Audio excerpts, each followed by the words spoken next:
Isipin mo ito. Ikaw ang isang malaking tao pero napakabait sa hardcourt ng basketball. Isang palarong pambansang MVP, sikat at kinakatakutan ng iyong mga kalaban. Ngunit pag uwi mo sa gabi, ikaw naman ang nababalot ng takot.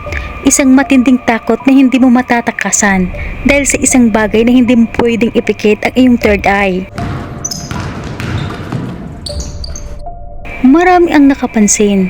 Bakit nga ba halos lahat ng kasuotan ng yumaong Ateneo player na si Rene Clark Bobit Baterbonia ay may nakatatak na sign of God o tanda ng cross? Sa mga nakalipas naging malaking paksa ito sa mga netizen. At ngayon sa tulong ng mismong pahayag ng mga taong pinakamalapit sa kanya, hindi ito basta disenyo. Ayon sa kanyang matalik na kaibigan, si Rene ay may lihim na takot sa dilim. At ayon naman sa salisay ng kanyang mismong angkol, bata pa daw si Rene ay nakakita na ito ng isang nakakakilabot na imahe, isang taong pugot ang ulo. Ang mas matindi pa rito, kahit noong malaki na raw si Rene na nag-aaral na sa Davao, patuloy pa rin siyang nakakita ng mga bagay at elemento mula sa kabilang mundo. Bakit nga ba walang tigil ang kanyang pagkakita? Sa ating pagsasaliksik, ang tunay na third eye ay hindi naman parang kagamitan na pwedeng isara kapag gusto mo lang. Para sa kanya, ang kabilang mundo ay natural na nakalatag sa kanyang paningin araw-araw. Kahit pagising niya sa umaga o bago matulog sa gabi, maaari siyang makakita ng mga ligaw na kaluluwa o ibang elemento kahit saan siya magpunta. Dahil walang tigil ang ganitong mga takot sa kanyang isip, kung mapapansin natin sa kanyang mga video at sa kwento ng mga nakakilala sa kanya, palagi talagang nagdadasal si Rene. Sa katunayan, ang kanyang mismong angkol ang nagturo sa kanya na palaging magdasal at magsimba upang mapalakas ang kanyang kalooban. Kaya naman ang pagdadasal at ang paglalagay ng krus sa kanyang mga damit, ito siguro ang naging paraan niya upang protektahan ang kanyang sarili, ang kanyang espiritual na baluti o shield upang labanan ang takot at itaboy ang mga masasamang espiritu sa pamamagitan ng matinding pananalig sa Diyos. Hello mga idol, ikikwento ko lang sa inyo isang parte sa buhay ni Bobet nung bata pa siya. Alam nyo ba na meron siyang third eye? Ako alam ko yan, kaya nga kinukumusta ko siya nung nandun pa siya sa Davao.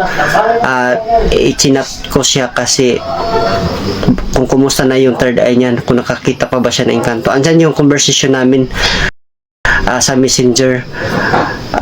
Ipapakita, tingnan nyo yan dyan, ipapakita ko sa inyo ng buo yung namin yung usapan kasi pinasahan ko siya ng prayers sa simbahan kasi nung nag-alala kasi ako sa kanya baka palagi siyang ginagambala ng masamang elemento. Kaya ang ginawa ko, sabi ko sa kanya, kumusta na yung third eye, nakakita ka pa ba ng engkanto? Sabi niya sa akin, oo, nakakita pa pero nasanay na daw siya. Ayun, sinabi ko sa kanya na papasahan kita ng mga prayer sa simbahan para hindi ka gambalain ng masamang elemento or mga engkanto kasi delikado yan.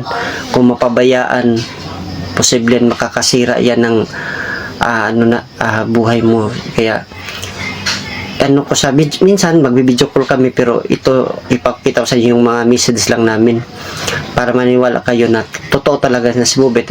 Sa maliit pa siya noong nagja-jogging pa siya, nagumpisa pa sa mag-training ng basketball, mahilig kasi yan mag-jogging. Pagising niya sa umaga, hindi pa umaga, medyo madilim pa, mga banda siguro alas 3 ng umaga na nagja-jogging siya. Imbes na hindi natuloy yung pag-jogging niya kasi pag niya ng sapatos, pag siya ng sapatos niya, nakakita siya ng tao na putol ang ulo, walang ulo. Diyan mismo sa harapan niya, kahit tumakbo siya, naalala ko pa yung sinipa niya yung pinto na muntik na matamaan yung ulo ng tatay ng papa niya. Kasi sa takot niya, umiyak siya noon. Kaya sinabi ko sa kanya, open yung third eye mo. Kaya, pinayuhan ko siya, malagi ka magsisimba at saka mangumpisal ka sa pari. At saka huwag ka matakot sa mga masasamang elemento kasi hindi yan dapat katakutan. Sila dapat ang matakot sa atin ng mga tao kasi special tayong ginawa ng Diyos. Kaya nung doon na siya sa Davao mga idol, umpisa na siyang maglalaro na medyo natutupad na yung mga pangarap niya. Nag-alala pa rin ako, i-chinat ko siya, kumusta, Lobobet, sabi ko sa kanya, dito ako sa Talacogon Call, ako nga, sabi niya, babalik ako sa Davao. Okay, sa uli na ba? May visit doon sa uli na call. Sabi ko, puhon na kung sa salita pa ng Talakog nun, puhon na, pero sa susunod na, kung sa Tagalog, sa susunod na, sabi ko sa kanya. Kasi may trabaho kasi ako noon para sa Trento pa yata ako noon assign. Sabi ko sa kanya, sa susunod na. Tawanan kami kasi siyempre close na close talaga kami ng batang yan. At kinumusta ko yung third eye niya. Sabi ko, kumusta yung third eye mo? Nakakita ka pa ba ng engkanto? Sabi niya, oo, pero nasanay na daw siya. Kaya sinabihan ko siya, huwag mong pabayaan yan kasi delikado yan pag mapabayaan. Sabi ko sa kanya na papasahan kita ng mga prayers sa simbahan. Kaya nun, isinend ko sa kanya yung mga prayers na yun, para sabi ko sa kanya, para hindi ka nagambalain ng mga masasamang elemento or mga engkanto, kasi mga demonyo yan. Sinindan ko siya ng mga prayers ng simbahan, kasi ako talaga ang prayers sa simbahan is powerful talaga. Kaya talagang hindi ka na nagambalain ng mga masasamang elemento. Matatakot sila sa prayers ng simbahan. Kaya ayun, pinasahan ko siya ng prayers sa simbahan.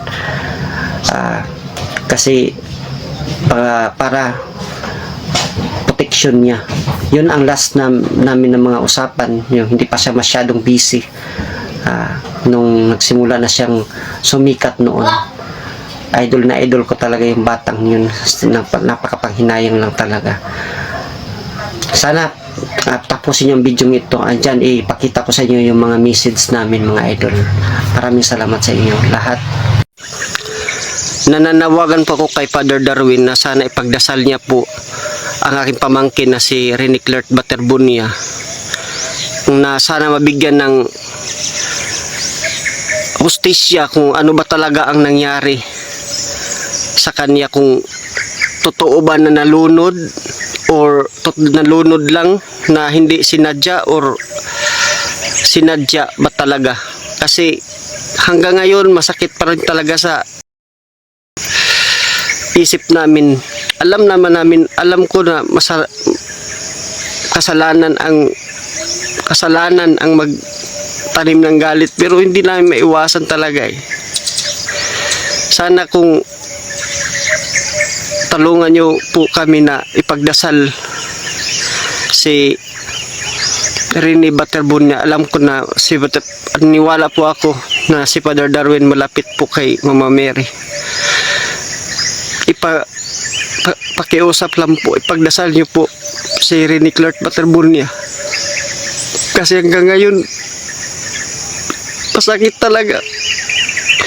Hindi namin alam kung pinatay ba siya or nalunod lang. Ang sakit talaga. Kasi napakabait na bata yun. Sana, Father, ipagdasal mo po si Rene Clert. Nariniwala po kami sa mga panalangin mo po. Yun lang po. Napakabigat pala ng naging lihim ng laban ni Rene araw-araw. Isang patunay na sa likod ng bawat sikat na ngiti ay may mga personal na krus na pinapasan ang bawat tao. Ngunit ipinapakita rin sa atin, Rene, na kahit gaano kalaki ang takot na harapin natin sa buhay, ito man ay nakikita o hindi ng ating mga mata, ang palagi ang pagdadasal at pananalig sa Diyos ang ating pinakamalakas na sandata. Maaga man siyang naulila sa atin, mananatili ang kanyang alaala bilang isang mahusay na atleta, mabait na anak, mabait na kaibigan at mapagmahal sa pamilya.